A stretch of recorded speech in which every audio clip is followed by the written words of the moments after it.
Unapenda hivyo? Ndio. Utaniua wewe. Kwani?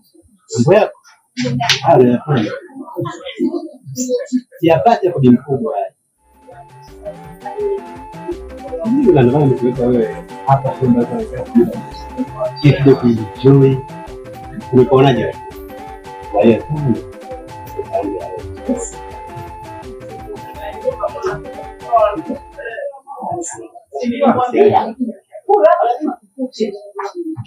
hivi mwanaume wewe una nini? Lakini una nini wewe mwanaume? Umeondoka nyumbani hujaniachia kala ya kula, unategemea nini?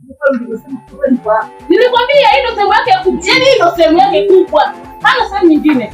Wewe mwanaume unataka ndio huyu. Hapa ndio sehemu ya starehe. Sehemu ya starehe hapa. Hata wewe uniingia katika starehe. Sehemu ya starehe ni ya kwako. Alafu wewe hivi mwanamke ndio huyu ukitafuta. Wewe dawa yako iko jikoni na dawa gani? Umeparadia nazi eh? Baba ndio kuangalia nyumbani. Kuangalia nyumbani hapo na kuondoke. Tuko na wewe. Haya. Sasa ndio mwanamke hapa.